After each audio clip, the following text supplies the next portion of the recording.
Welcome back. You know, we love Wednesdays because we get to Skype in with our best friend forever who lights up our life with his knowledge of pop culture and entertainment news. Michael Babcock of TMZ. How's that for an intro? That was great. Can I hear that again? The only thing better, Jeremy, is if we could sing that song for him, that You Light Up My Life. Oh, yeah. We'll have a theme song for you. Yeah, we'll do that next week, Michael. Okay. So what's happening out in Hollywood? All right, I have a big one for you guys here now. Keeping up with the Kardashians after 14 years, after 20 seasons, hundreds of episodes, spin-off shows, stars made, is coming to an end. Kim made the big announcement yesterday, shocked everybody. The show still does such amazing ratings. I don't think anybody saw that it was actually going to come to an end, but that is exactly what is happening. Kim made the announcement. She was extremely grateful to everybody, from all of the Keeping Up with the Kardashian fans to executive producer Ryan Seacrest. But the bottom line was that Kim said they are going to shoot their last season of the show, which will air in 2021. And after that, there will be no more Keeping Up with the Kardashians. Again, the show is over after a 14-year run. Michael, a couple of things. First of all, it sounds like she needs to get serious about her life, number one. But is she the owner? Is she the one to make the only decision here? No, definitely not the one to make the only decision. I think she's obviously the biggest one. She was the first star that came about from the show, so she is the one that made the announcement. But absolutely not. Kris Jenner has a huge say in this, arguably a bigger say than Kim, and so do the other girls as well, the other sisters as well. So no, this is not just up to Kim at all. Okay, Michael, I just want to be honest with you. Yesterday, when I heard the news, I literally did a cartwheel, jumped up and danced, did my happy dance. I've been waiting 14 years for this announcement. You're not a fan, Jeremy? You don't like Keeping Up with the Kardashians? Here's the thing, Michael. I think they're overrated. I think the show has gotten stale. It used to be almost like reality, but it feels very produced now. I feel like they're such huge stars. They're not in reality anymore. They're not in the real world. Like, for example, the way we all live on our incomes. They're so far off in the stratosphere, married to Kanye. I think Kim needs to focus on her marriage to Kanye, and Kanye needs to take care of his mental health. I don't think a reality show can be good for that. Yeah, I think that's a great point. Both of the points there. I think, one, when they started, they weren't big stars. They were actually still trying to make it at that point, and that was interesting to watch. Now they're out of this stratosphere. You're right. They get whatever they want. You have multiple billionaires in the family. They are so wealthy. They are so famous. It is not reality anymore at this point. And I think I know I said that it wasn't only up to Kim, but Kim is obviously a big part of this. And I really believe that her marriage to Kanye West was one of the driving factors here to say no more. I think the show has caused a lot of stress.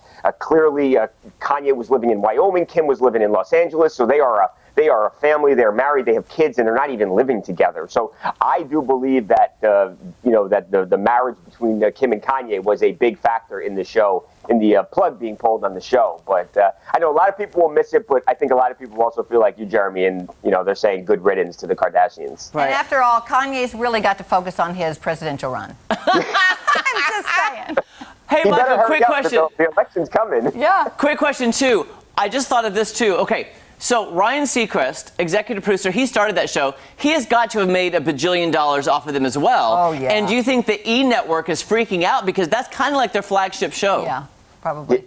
Yeah, I'm sure E! is freaking out a little bit. The one positive is that they have 20 years of shows that they can show reruns on from here until eternity. So they have that going for them. I'm sure they're disappointed because, again, Keeping Up with the Kardashians, not many shows make it to 20 seasons. If you make that threshold, that is very special, and that's exactly what they did. And Ryan has so much money. I can't even think about how much money. Wow. I know, right? Forget about it. Forget about it. Oh, my gosh. Okay. So, all right, we got to move on. I could talk about that seriously for 6 hours, though, Michael. And I should, too, because you like so many other reality shows. So I'd really like to dive deep with you, but we don't got time for that. Okay. What else we got, Michael? So we have some nastiness in the Dr. Dre and Nicole Young divorce.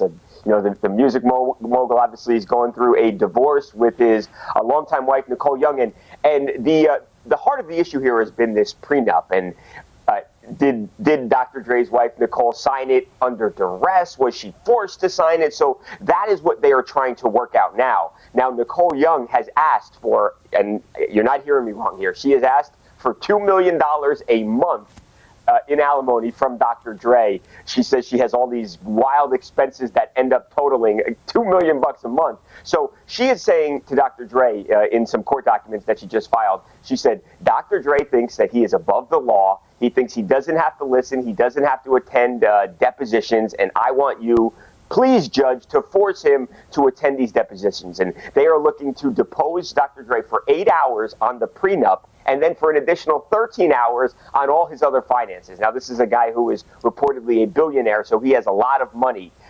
But again, this is all about money and a lot of it. And she is trying to have a judge force Dr. Dre to sit down for a deposition where they could then dig into the prenup, and she can hopefully, Nicole Young, for her sake, get this prenup tossed out and get a whole bunch of money a month, $2 million if she gets her way. Can you imagine? I was thinking about how much I need a month compared to that. I'm like, oh my goodness. Wow, that is an incredible amount. Oh, I think he froze. And Michael, that's not the best face to freeze on.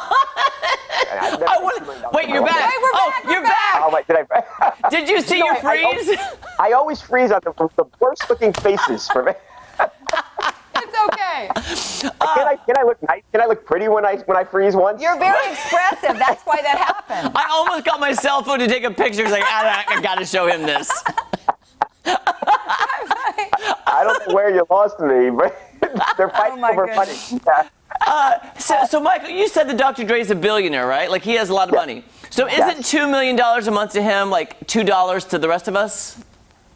It is, but I have never met even a very wealthy person who would like to give away that much money. And secondly, Nicole and Dr. Dre are clearly not on good terms right now. So I think that they are probably trying to, mentally and emotionally hurt each other. And I don't think that Dr. Dre is just going to give her $2 million right. because it's nothing to him. That's a great point, Jeremy. It is nothing to him, and he could easily pay it. But I think these two just about hate each other now, and he's I bitter. think they're going to fight. By the way, say hi to your cat that just crossed by. We love that cat.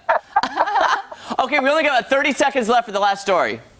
Yeah, UFC star Randy Couture, one of the toughest guys in the history of the organization.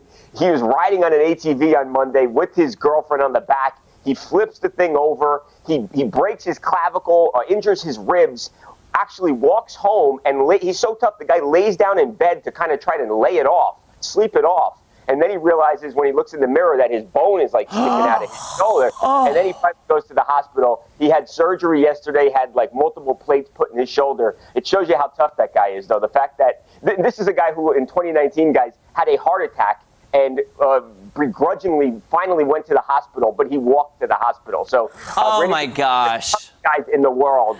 Thankfully, he is okay. But to have the bone sticking out and to go lay down as if after a nap you were going to be okay. Oh, Michael. That is crazy. And I just hurt myself mowing my lawn yesterday. Yeah. I mean, come on. Yeah. That is a crazy story. I don't want to see any bones sticking up anywhere. No, either. Michael, thank you so much. We look forward to seeing you next Wednesday.